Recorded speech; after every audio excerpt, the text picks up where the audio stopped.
Control en tierra, ¿me recibes? Se escuchó una voz zumbando por la radio.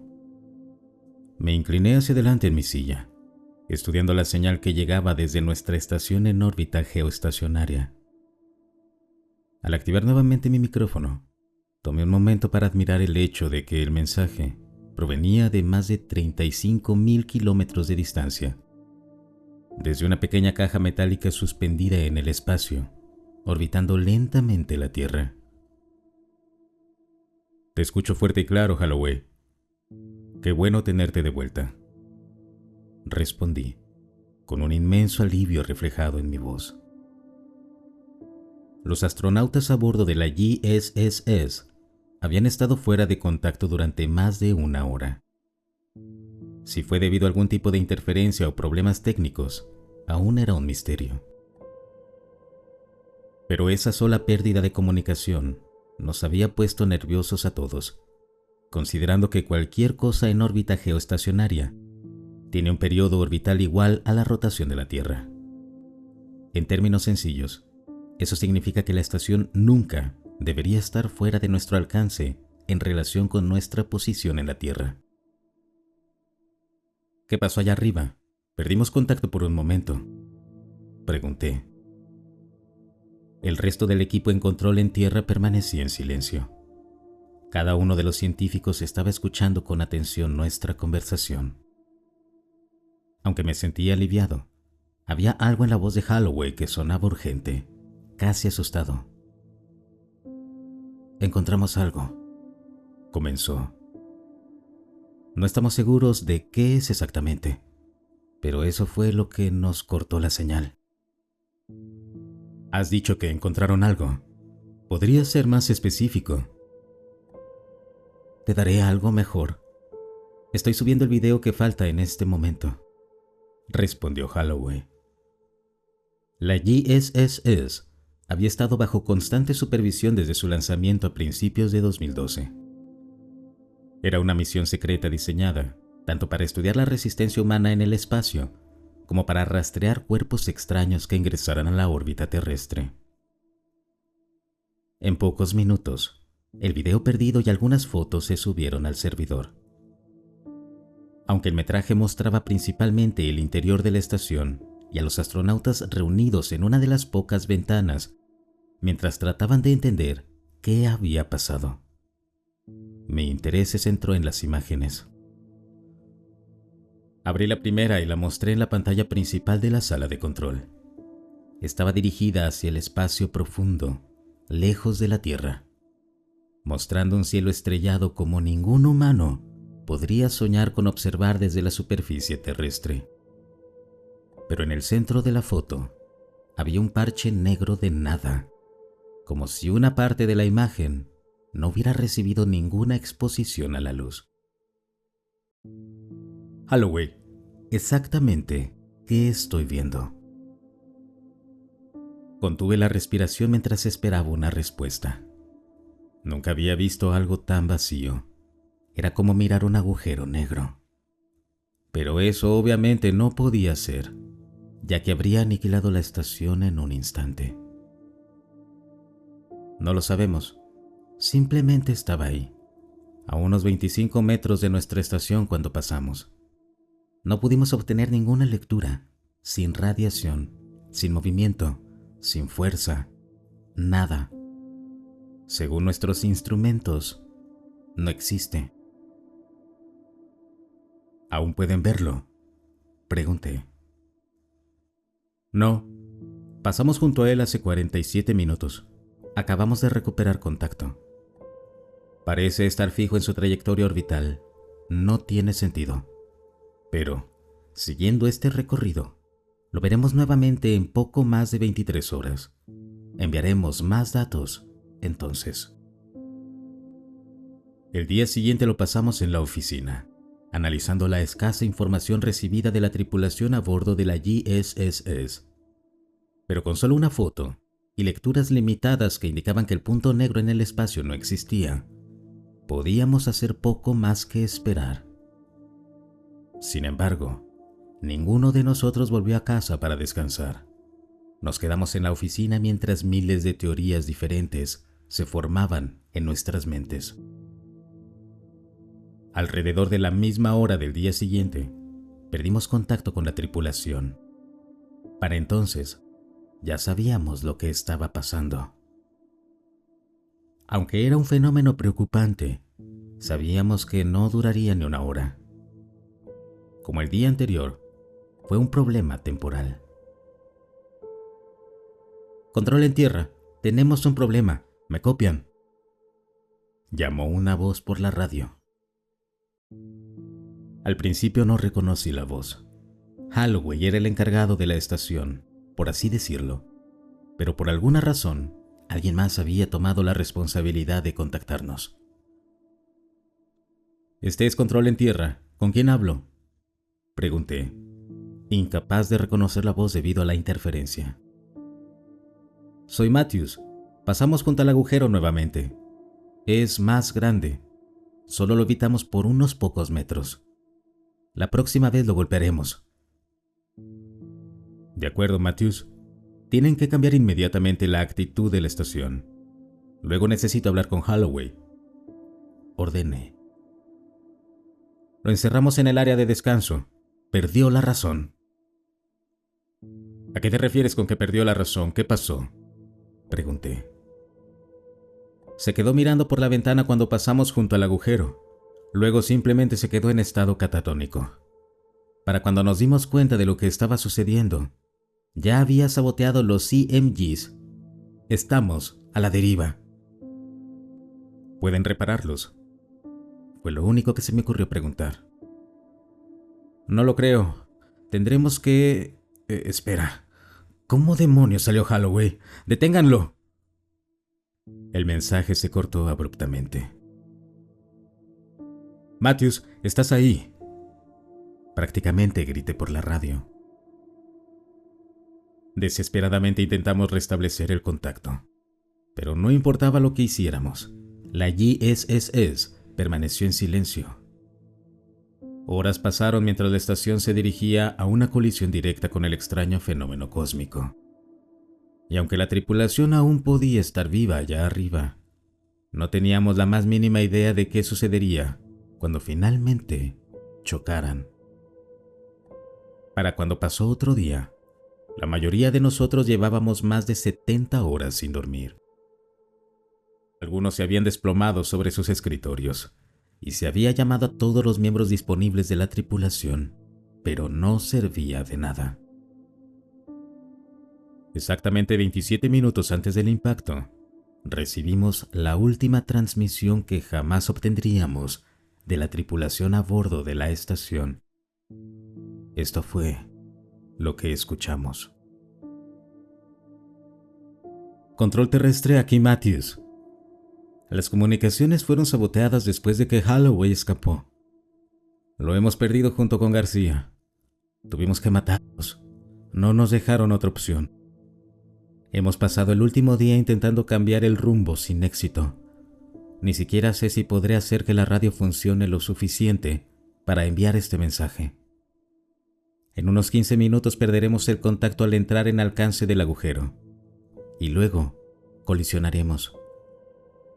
No sé qué sucederá cuando lo hagamos, pero dudo que alguno de nosotros vuelva a ver la Tierra». Hizo una pausa por un momento. Su respiración se volvió errática, dejando claro cuánto miedo tenía. «Por favor, no olviden nuestros nombres cuando nos hayamos ido. Frank Matthews, Melissa Cameron, David Rikers, Henry Jenkins. Estamos a punto de aventurarnos en un mundo desconocido. Díganles a nuestras familias que lamentamos no haber podido regresar a casa. Díganles que Kyle Holloway y Gabriel García murieron como héroes.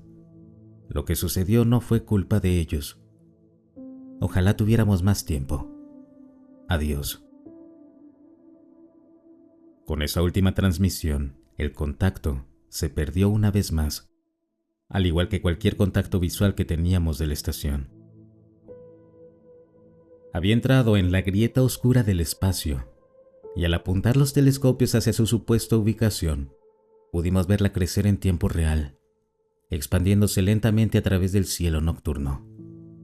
Aunque era demasiado pequeña para ser vista a simple vista, calculamos que en apenas un año sería visible con un telescopio de aficionado.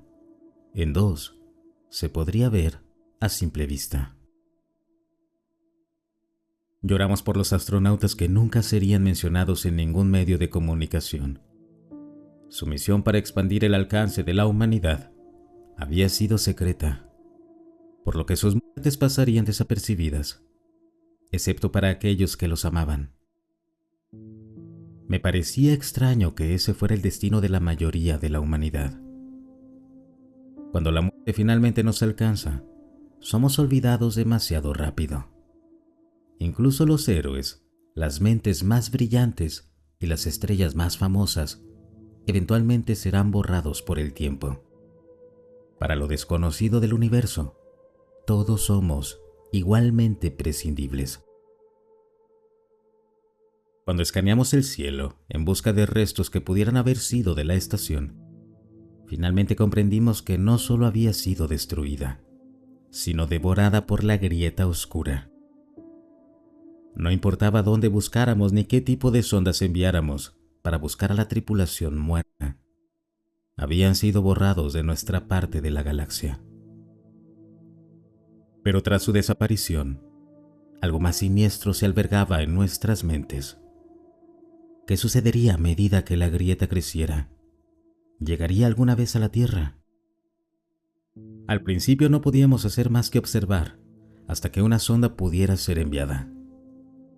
Un trabajo que por sí solo tomaría la mayor parte de un año, incluso con una cantidad excepcional de financiamiento. Por supuesto, conseguir dinero era una tarea más fácil cuando una catástrofe planetaria amenazaba con aniquilarnos en una década. Pasamos 6 meses observando cómo la grieta crecía exponencialmente en tamaño. Lo que había comenzado como una grieta del tamaño de un bache, había crecido hasta el tamaño de una casa. Recalculamos, estimando que dentro de 5 años se expandiría lo suficiente como para consumir la Tierra. Una noche, mientras recogía mis cosas soñando con una botella de whisky que necesitaría para ayudarme a dormir tras otra noche de pánico, una alerta comenzó a sonar desde mi computadora. Ya era tarde. Quedaba poco más que un equipo de guardia en la base, lo que significaba que tendría que quedarme para lidiar con lo que probablemente era un error menor. Caminé de regreso a mi computadora, dejando caer mis cosas al darme cuenta de lo que acababa de ser detectado. Era la GSS, emergiendo de la grieta y moviéndose hacia nosotros. La señal era débil, pero inconfundiblemente pertenecía a la estación. Agarré la radio e intenté hacer contacto. Aquí control terrestre, ¿alguien me copia? Llamé con emoción, sabiendo muy bien que, incluso si la tripulación hubiera sobrevivido a la desaparición inicial, ya habrían muerto de hambre mucho tiempo atrás, ya que estaban a una semana de la próxima entrega de suministros cuando desaparecieron. ¿Hay alguien ahí?, repetí, sin respuesta. Con eso, se declaró una emergencia, llamando a todo el personal disponible al trabajo. Según la señal que recibimos de los CPODs, no había signos de vida a bordo de la estación, por lo que iniciamos una descarga forzada de todos los datos, imágenes, videos, todo lo que pudiéramos obtener antes de que la estación entrara en nuestra atmósfera y se quemara. El personal corría gritando órdenes mientras petabytes de datos corruptos se cargaban en nuestros discos duros. Nos apresurábamos a encontrar una forma de redirigir la estación para que se quemara por completo en la atmósfera y no lloviera como escombros sobre personas inocentes. Pero fue una tarea inútil, y todavía no habíamos calculado su trayectoria exacta. A pesar de nuestros mejores esfuerzos, la estación había vuelto a quedar en silencio. Todo lo que podíamos hacer era observar cómo se desintegraba sobre la costa oeste de México, aterrizando a 13 millas de la costa en el océano. Aunque no fue un evento fácilmente visible para el público, nadie conocía la naturaleza de los escombros entrantes, incluso si los hubieran visto. Nos apresuramos a enviar un equipo para recuperar los pocos restos aprovechables que pudiéramos encontrar, esperando al menos encontrar rastros de los astronautas muertos. Mientras el equipo de salvamento realizaba su tarea, nos dedicamos a reparar las grabaciones descargadas. En términos de observación, la JSS no tenía comparación. Cada centímetro de la estación estaba monitoreado las 24 horas del día, con la limitada excepción de los baños. Siempre teníamos un ojo puesto en los astronautas, no solo con imágenes y audio, sino también con el funcionamiento de los sistemas. Generalmente, era un flujo semidirecto de datos, pero en los momentos sin contacto, la información se descargaba rápidamente, lo que significaba que ya teníamos todo hasta el momento en que fueron tragados por el agujero. Después del hecho, la información fue escasa. Las primeras horas de grabación permanecieron intactas, por lo que la oficina se reunió para observarlas, sin que nadie se atreviera a pronunciar palabra mientras obteníamos nuestra primera visión de lo que solo podía ser un mundo completamente nuevo. Apareció una imagen que mostraba el último momento de nuestra conversación. «¿Puedes repararlo?», me escuché decir por la radio. Matthews estaba ahí, con el rostro pegado a los paneles de control de los CMGs. «No lo creo. Tendremos que...» «Espera, ¿cómo diablos salió Holloway? ¡Deténganlo!». Holloway había logrado escaparse y destrozó las comunicaciones. Según lo poco que podíamos ver de él en la grabación, parecía sin emociones, vacío. «Mantente atrás, maldito», gritó García mientras sostenía una llave inglesa.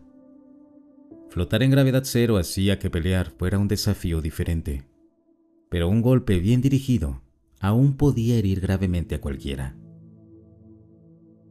García y Matthews sujetaron a Holloway y lo llevaron de vuelta a los camarotes, donde lo ataron. Todo el tiempo, Holloway no dijo ni una sola palabra, solo seguía mirando por las ventanas. «¿Qué te pasó?», preguntó Matthews sin obtener respuesta. «Tenemos que arreglar las comunicaciones», intervino García. Cameron y Rikers ya estaban trabajando duro para reparar los CMGs, mientras Jenkins intentaba reconstruir lo que quedaba de la estación de comunicaciones. «Los giroscopios son más importantes. Si ese agujero sigue creciendo, lo golpearemos en nuestra próxima órbita», dijo Matthews. «Quédate con el comandante Holloway. Iré a revisar a los demás». Matthews salió de los camarotes mientras García se sentó junto a Holloway. «Vamos, tienes que hablarnos. ¿Por qué saboteaste la estación?».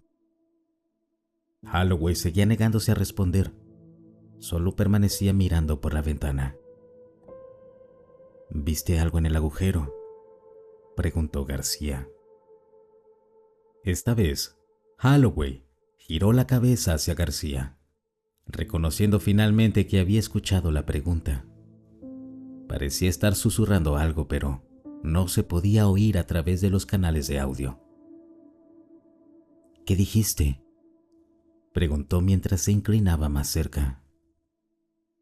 Entonces, Holloway susurró algo inaudible a García, quien de inmediato se puso de pie en estado de shock. La preocupación y el miedo, que habían sido visibles en su rostro momentos antes, se desvanecieron, reemplazados por una extraña apatía. Sin decir una palabra, desató a Holloway.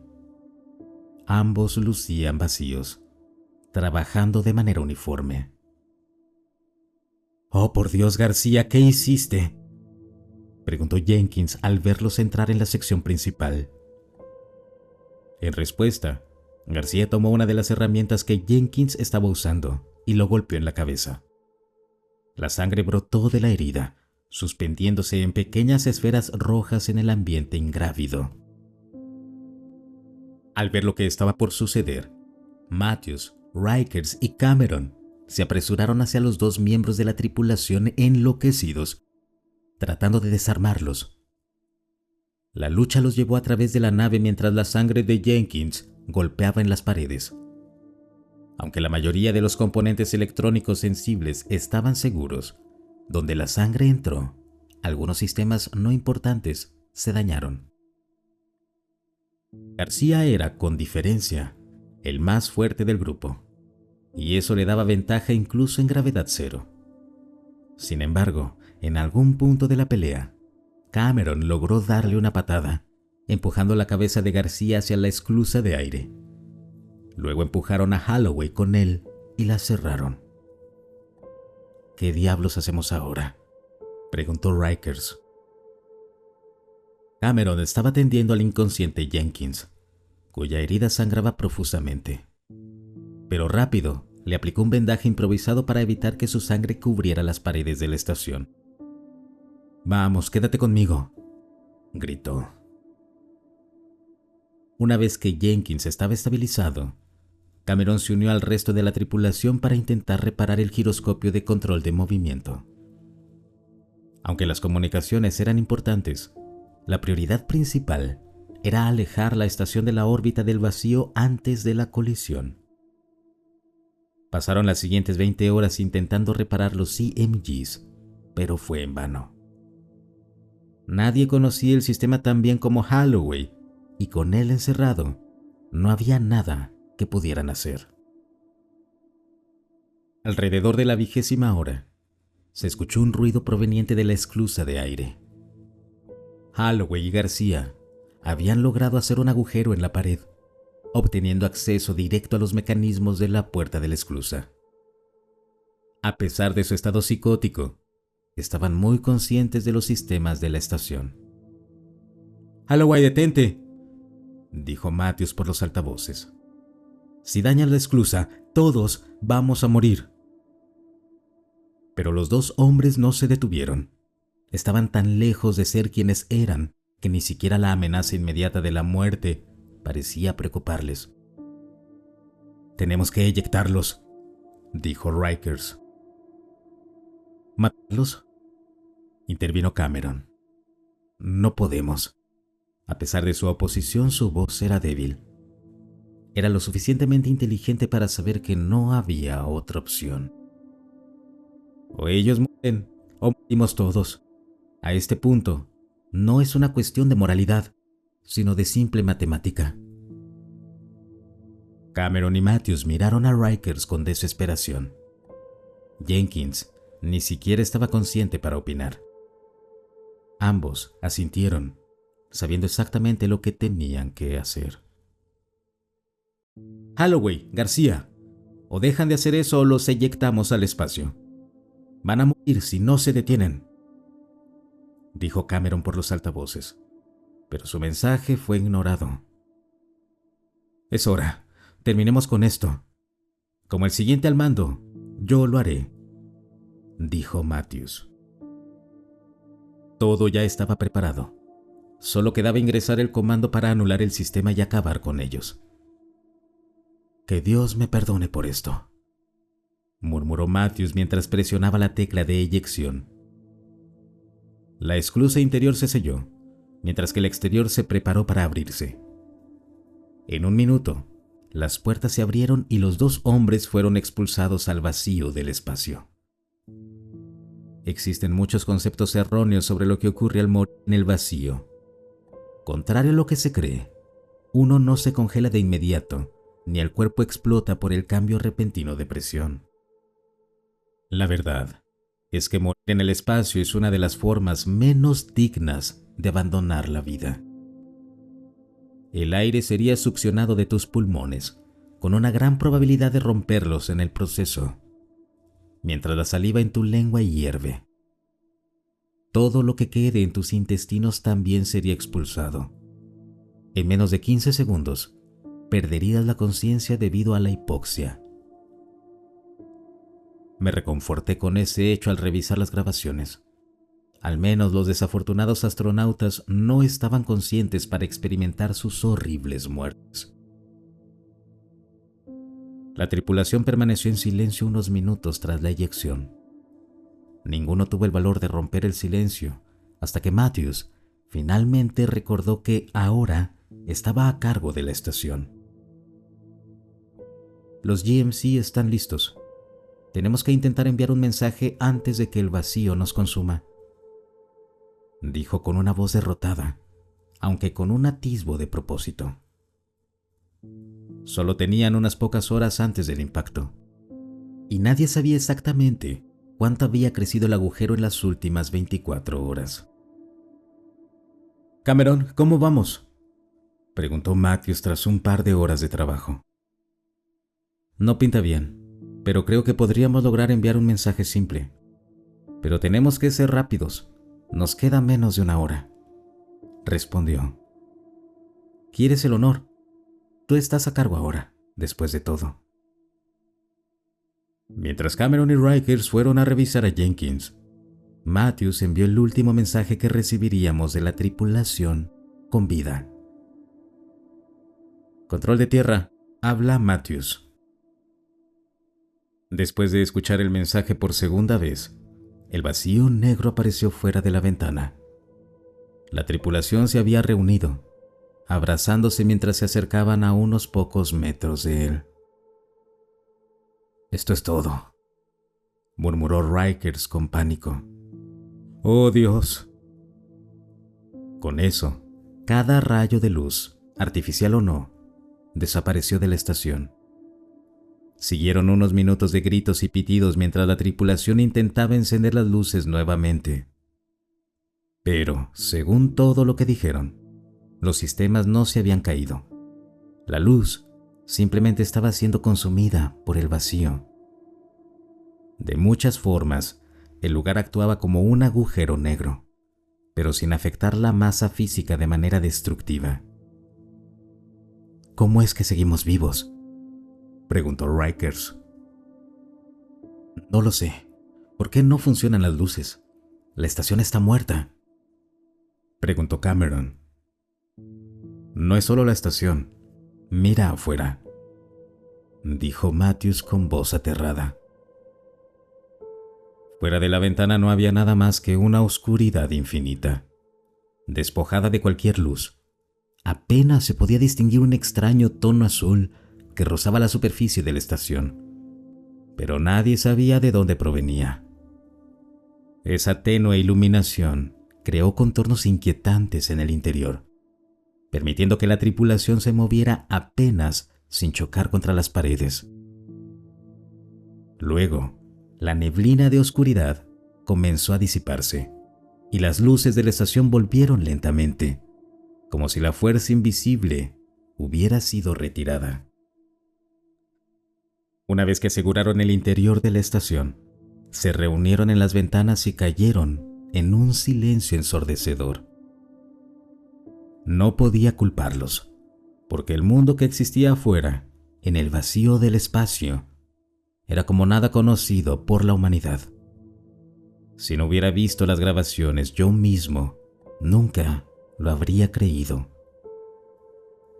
Mientras el metraje seguía reproduciéndose, nuestras oficinas recibieron una llamada del equipo que lideraba la operación de rescate. Confirmaron que los restos definitivamente pertenecían a la GSSS, pero no había rastro de los astronautas en los escombros. No habían regresado con la estación.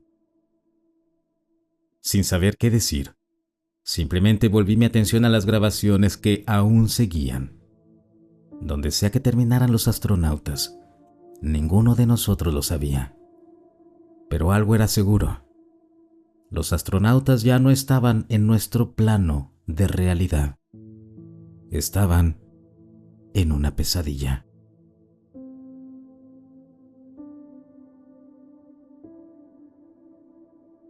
Mis ojos ardían con un dolor seco, y los froté con las palmas de las manos, intentando masajear la última pizca de humedad desde el interior de mis párpados, como exprimir una esponja que ha estado bajo el sol del desierto. Los beneficios eran mínimos. Aún así, continué mirando la pantalla de la computadora en mi oficina en casa, esperando a que los cálculos finales se completaran. Si estaba en lo cierto, la oscura silueta del planeta que había estado observando durante los últimos 2 días realmente tenía la capacidad de albergar vida. Tal vez incluso vida inteligente. La idea parecía surrealista, como un sueño. Más evidencia de mi estado de agotamiento. No podía ser real. No podía estar pasando. ¿O sí? Un segundo después, la barra de estado indicó completo y los cálculos finalmente terminaron. Comencé a leer los resultados, variaciones de temperatura y porcentajes de varios compuestos. A medida que avanzaba, mi corazón comenzó a latir más rápido. Nitrógeno, 78%. Oxígeno, 20.9%. Argón, 0.9%. Dióxido de carbono, 0.03%. Otros gases, 0.17%. Temperatura media, 58.43 grados Fahrenheit. Era imposible. La composición de la atmósfera, la temperatura, el tamaño del planeta y su proximidad a su estrella, que resultaba ser una enana amarilla de tipo G en secuencia principal. Todas estas características eran idénticas a las de la Tierra, lo que significaba que había descubierto el planeta con el que todos los astrónomos sueñan, el unicornio, el lugar perfecto, el gemelo de nuestro único punto azul en medio del vasto océano del espacio. Si había un lugar entre las estrellas capaz de albergar vida inteligente, era este. Envié un correo a mis superiores contándoles lo que había descubierto, pero rebotó con el mensaje no entregado. Después de varios intentos más, probé llamarlos, pero la línea siempre estaba ocupada, sin importar a quién marcara. Frustrado y agotado, decidí esperar hasta la mañana. El servicio de celular en esta área de Hawái era notoriamente malo, así que intentaría desde una línea fija el día siguiente. No había dormido en 48 horas, y el cansancio me golpeó de repente. Mis párpados se hicieron pesados mientras me dirigía al dormitorio y caía en el colchón. Me quedé dormido apenas mi cabeza tocó la almohada, hundiéndome en un sueño profundo, lleno de misteriosos sueños de estrellas perdidas y planetas escondidos. Me desperté con la visión de una luz brillante azulada. Resplandecía al final de mi cama, una apertura como una enorme boca. Una silueta emergió de la luz y luego otra, justo como el planeta que había estado observando a través del telescopio. Las figuras bloqueaban una parte de esa luz, pero solo momentáneamente. Luego, unas manos me agarraron bruscamente, arrastrándome fuera de la calidez de mi cama, jalándome por el suelo mientras mis pies se raspaban contra la áspera alfombra. ¿Qué están haciendo? ¿A dónde me llevan?, grité, forcejeando mientras recobraba la conciencia. No dijeron nada, solo me sujetaron más fuerte mientras nos acercábamos al vórtice azul brillante de luz giratoria. Entramos al portal y sentí un calor extremo, luego un frío intenso, pero solo por un breve momento, hasta que salimos al otro lado. 2 figuras encapuchadas estaban frente a mí y vi que estábamos en la azotea de un edificio, con vista a una vasta ciudad. Los edificios eran altísimos, sus características angulares y agudas. Sus superficies, altamente reflectantes, tenían tintes rosados y azules, y de repente comprendí por qué se veían tan extraños. Estamos ahí, ¿verdad? En el planeta que acabo de descubrir. Las figuras frente a mí no respondieron, solo me miraron fijamente. Mientras observaba con asombro el planeta alienígena, vi que los habitantes eran mucho más avanzados que los humanos en la Tierra. Parecían una ciudad sacada de Star Wars. Naves flotantes despegaban y atracaban en puertos integrados en enormes rascacielos. Estas colosales torres se elevaban miles de pies en el aire, desapareciendo en las nubes. Las naves, de todos los tamaños y formas, transitaban por la ciudad, posándose en los puertos como abejas polinizando flores. ¿Cómo supieron que los encontré?, pregunté. ¿Pueden siquiera entenderme? No respondieron. Debieron entenderme si pudieron leer mis correos y bloquearlos. ¿Por qué no querían que mis superiores supieran de este lugar? Sin contestar, el más alto de los encapuchados señaló hacia las calles muy por debajo de nosotros. Miré por el borde y vi actividad. Una ciudad llena de vida alienígena. Desde ahí, todo parecía borroso y gris. De repente, hubo un ruido, un destello de luz, y estábamos en el nivel de la calle. Mis guías usaron su avanzada tecnología para teletransportarnos al instante. No había caminatas ni ascensores para estas criaturas. El aire estaba lleno de vehículos que flotaban a diferentes altitudes. A pesar de la tercera dimensión añadida para aliviar el tráfico, los atascos persistían. Cientos de alienígenas, con extremidades similares a tentáculos, se movían de manera sinuosa o reptaban.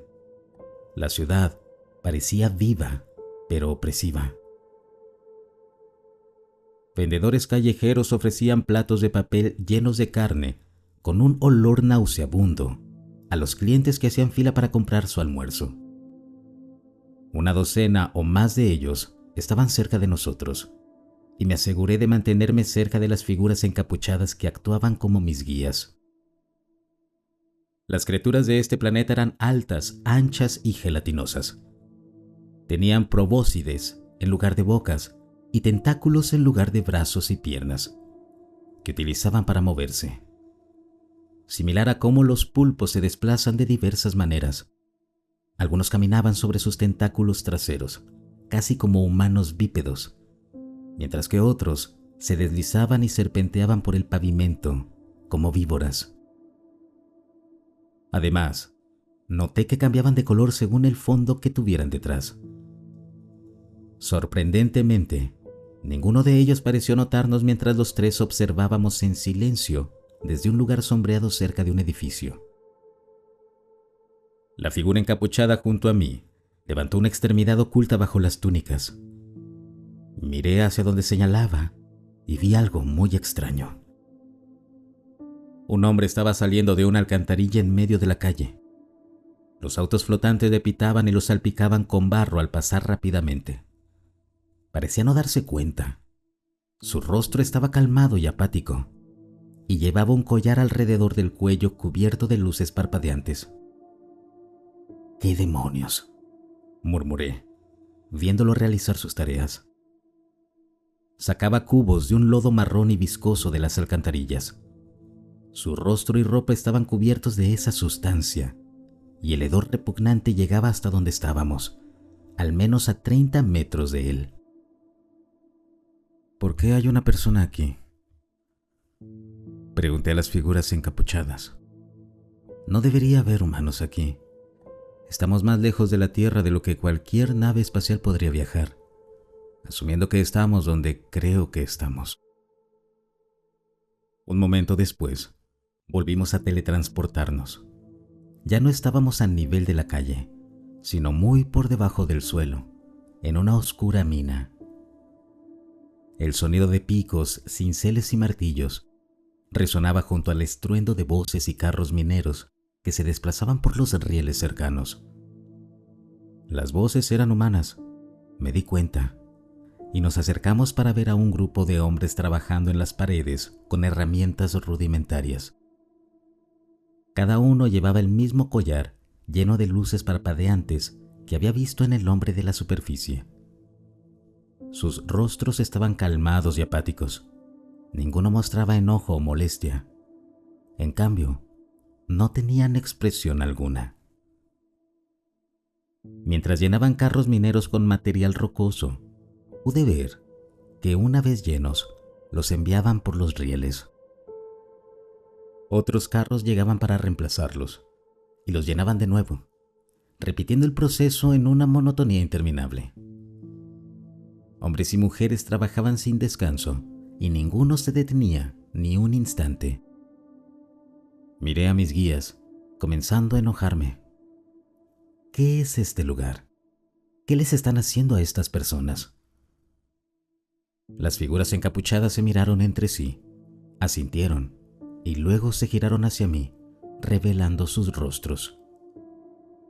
Mis guías eran humanos, pero lucían diferentes, marcados por cicatrices de batalla y tatuajes numéricos extraños, junto con códigos de barras que cubrían su piel. El de la izquierda era un hombre, el de la derecha una mujer. Ambos tenían la cabeza rapada y ojos marrones. Necesitábamos mostrarte lo que sucederá si contactas a tus superiores sobre este planeta. Si no lo hacíamos, esta línea temporal se convertiría en la principal. Créenos, no quieres eso. Miré entre sus rostros inescrutables y nuevamente a las hordas de humanos esclavizados, forzados por los enormes alienígenas a la servidumbre. Estaba aterrorizado, pero mi lado científico necesitaba entender lo que todo esto significaba. Y debo admitir que, en retrospectiva, mi orgullo estaba herido al pensar en desmentir mis hallazgos. Era enorme. Había descubierto otro planeta capaz de soportar vida en las condiciones más óptimas imaginables. Y no solo eso, había vida en ese planeta. ¿Qué están diciendo? ¿Que no puedo contarle a nadie sobre mis hallazgos o esto sucederá? Déjenme adivinar. Esto es una simulación, o una alucinación o algo así, ¿cierto? Ni siquiera es real. Esto es muy real. Este es el futuro si eliges continuar en el camino que has tomado. A pesar de lo que creas, esto sucederá en tu vida si no sigues lo que te indicamos. Pensé en esto por un momento. No puedo guardar este descubrimiento solo para mí. No puedo. Vivo bajo un código como científico y no puedo romperlo.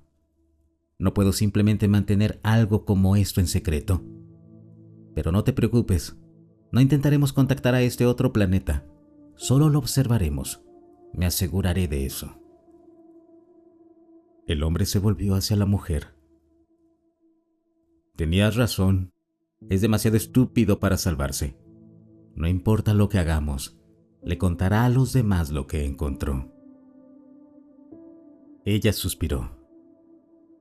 Lamento decir que tienes razón, Chandak. Tendremos que dejarlo aquí.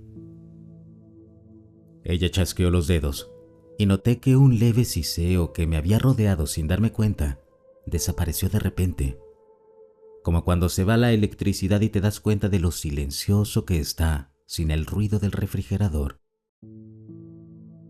Los alienígenas y todos los humanos cercanos se giraron hacia mí y me di cuenta de que ahora podían verme. Está intentando escapar, dijo uno de los hombres cercanos con un tono monótono y sin emoción. Su collar parpadeó de amarillo a verde, emitiendo un agradable sonido titineante. Sus ojos se pusieron en blanco, como si acabara de recibir un aumento de dopamina en su cerebro. Lo detendré, dijo una mujer cerca de mí, extendiendo la mano para sujetarme. Es alto y parece fuerte. Será un buen trabajador para las minas. Me zafé de ella, pero varios más comenzaron a acercarse hacia mí desde todas las direcciones. Ayuda, por favor, no diré nada, solo déjenme volver. Quiero volver, por favor. Grité, tratando de regresar a la tenue burbuja azul que rodeaba a mis anfitriones. Las personas que me habían llevado a ese lugar ya no podían verse dentro de ella, pero imaginé que negaban con la cabeza. Diré que este planeta es un páramo inhabitable, pero por favor, solo déjenme volver, supliqué. Parecían considerarlo. Tras unos largos momentos, justo cuando las manos sucias de los prisioneros mineros estaban a punto de atraparme, me jalaron de regreso a la burbuja protectora de invisibilidad. Una vez dentro, me miraron con severidad y la mujer comenzó a hablar. Somos del futuro, incluso más allá de este, cuando los humanos se rebelan contra sus opresores y comienzan a luchar. Desafortunadamente, estamos en desventaja numérica y armamentística. Sin embargo, logramos obtener una ventaja. Una misión para capturar varias piezas de tecnología enemiga nos dio esta única oportunidad. Esta única posibilidad de regresar en el tiempo y arreglar las cosas. Ahora que lo has visto de primera mano, debes entender por qué no puedes compartir tus hallazgos sobre este planeta con nadie mientras vivas. Debes mantener este lugar en secreto, dijo el hombre con gravedad. Lo haré. Ahora entiendo que esto es real y que están tratando de protegernos de contactar a estas criaturas por una razón, dije, demasiado aterrorizado para discutir con ellos. Todos hablamos de esta posibilidad entre nosotros, en la sala de descanso, en el laboratorio, frente a las computadoras mientras veíamos imágenes de planetas que habíamos descubierto. La pregunta estaba en nuestras mentes. ¿Qué pasaría si encontramos vida inteligente y resulta que son mucho más avanzados? ¿Qué pasaría si son un superdepredador y no quieren compartir el universo con nadie más? Eso es exactamente por lo que debes mantener esto en secreto. Repito, no puedes contarle a nadie sobre tu descubrimiento. Si lo haces, esto es lo que le sucederá a la raza humana. Viviremos encadenados durante 100 años y quizá mucho más tiempo. Chasqueó los dedos y me encontré de nuevo en mi cama, en mi hogar. Era de mañana y los pájaros cantaban afuera de mi ventana. Se me ocurrió la posibilidad de que todo pudiera haber sido una pesadilla. Se sintió tan real, pensé. Pero no fue un sueño. Estaba seguro de ello al ver los moretones en mis brazos, donde los humanos del futuro me habían agarrado con rudeza. Pero aún así, mi descubrimiento era demasiado importante para ignorarlo. No podía simplemente dejarlo pasar. Fui a mi escritorio y miré el correo electrónico que no había enviado la noche anterior, el cual intenté enviar a mi jefe. Las coordenadas del planeta y la composición de su atmósfera, tan similar a la Tierra, todo estaba ahí, esperando ser visto. No pude evitarlo. Presioné el botón de enviar. Sé que algunos de ustedes estarán molestos conmigo, pero no entienden. Este descubrimiento será enorme. Va a cambiar al mundo. Va a cambiarlo. Todo.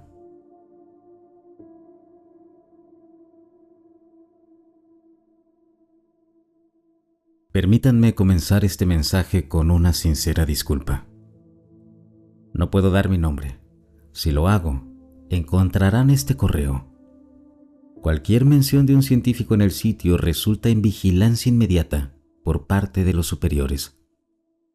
Solo sepan que, por lo que vale, creo que nunca debí estar aquí en primer lugar. Formé parte de un equipo de 16 personas que investigaban el descubrimiento de dimensiones paralelas y universos alternativos. Con nuestros éxitos, lanzamos un nuevo proyecto, al que simplemente llamamos Proyecto Clover, en el cual intentamos contactar con un lugar más allá de nuestra propia comprensión.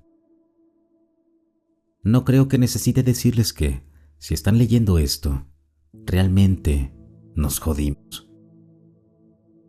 La máquina que construimos no debía ser más que una caja compleja, pero con cada prueba fallida y cada mal funcionamiento, pasábamos una y otra vez al tablero de diseño. Esta pieza necesita más soporte. esta otra necesita un sistema de enfriamiento. Día tras día, turno tras turno, la máquina se volvía más grande. Pronto ganó su propia sala dentro de la instalación, expandiéndose sobre sí misma tantas veces como fuera necesario, hasta que funcionó. Y realmente funcionó. Que Dios nos ayude, funcionó. Para cuando la mitad del equipo decidió seguir otros ideales, los que quedamos logramos abrir un portal hacia otro mundo. No nos atrevimos a entrar. No sé qué habría pasado si lo hubiéramos hecho. En toda honestidad, no creo que importe. Enviamos un dron con una cámara, pero se desconectó de inmediato. Intentamos un sistema de transmisión en vivo, pero la pantalla se tornó azul. Lo que fuera que estuviera al otro lado del portal, no quería que lo viéramos. Desde la boca de la máquina, era fácil entender por qué. El lugar al que este desgarro en el tiempo y espacio había abierto nos mostraba un páramo negro y gris, con agujas retorcidas de tamaños y formas incomprensibles. No había ni una pizca de vida en el paisaje. Ojalá eso hubiera sido lo único que vimos. Ojalá nada hubiera estado vivo en ese lugar. No sabemos cuándo Él entró en nuestro mundo. La máquina estuvo funcionando durante 3 semanas. Tuvo tiempo de sobra para invitarse a sí mismo. Siempre estaba bajo supervisión. Siempre estaba siendo observado. Pero supongo que eso no importó ni en lo más mínimo. Él entró en nuestro mundo y no piensa irse. No sabemos cómo llamarlo.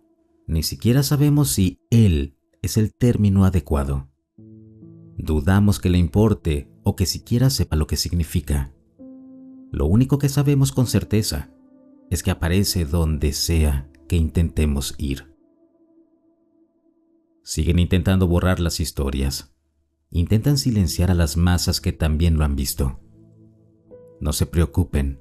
He leído cada publicación y visto cada plataforma que menciona avistamientos de Él. Es lo único que puedo hacer ahora para recordarme el infierno que he traído sobre las personas que me importan. Si estás leyendo esto, y por Dios, espero que lo estés, debes saber algo. Ya te has encontrado con Él antes. Te lo volverás a encontrar. Él elige cuándo interactuar contigo. Y Él elige cuándo será la próxima vez. Está en todas partes. No importa si estás al otro lado de la calle o al otro lado del océano. Todos lo han visto al menos una vez. No sé cómo ayudarte, lo siento. Sé que fue mi culpa, pero no sé qué quiere de nosotros. El único consejo que puedo darte es que prefieres ser ignorado. Finge que no está ahí, sin importar lo difícil que parezca. Puede que no se vaya en muchas horas o incluso días. Solo ignóralo. Si le prestas atención, se alimentará de ello y no sé qué hará con eso. No sé si lo hace más fuerte o si le da permiso para seguirte por más tiempo. Solo podemos especular sobre lo que realmente desea. Tiene que estar relacionado con nosotros, porque solo muestra interés por nosotros, humanos, personas. Solo puedo empezar a imaginar qué es realmente. Ni siquiera sé si Él lo sabe. He mantenido abierto este portal todo lo que he podido soportar. He esperado, rezado, que Él regrese a su dimensión, pero no creo que quiera hacerlo. Está perfectamente contento observándonos, de pie sobre nosotros mientras dormimos, detrás de nosotros, en el espejo. Ve nuestra rutina, nuestros hábitos, nuestras personalidades. Nos estudia como si fuéramos insectos bajo su microscopio, esperando el momento en que el sol nos consuma en llamas. Mi equipo ya no está. La mayoría decidió marcharse, intentando dejarlo atrás. Pero algunos tomaron otro camino. Entraron directamente al portal, donde se convirtieron en cenizas al instante. Me pregunto, ¿quién tomó la mejor decisión? Él regresa a observarme a veces. No sé cuántas veces ha aparecido en mi visión periférica. Creo que disfruta jugar conmigo. Se pregunta cuándo intentaré hacer lo mismo que hicieron mis compañeros. No cederé, o si lo hago, me aseguraré de que este portal se cierre. No sé qué más hay allá. Nada más ha intentado entrar desde él. Pero sinceramente no creo que eso sea algo malo. Debo terminar esta entrada.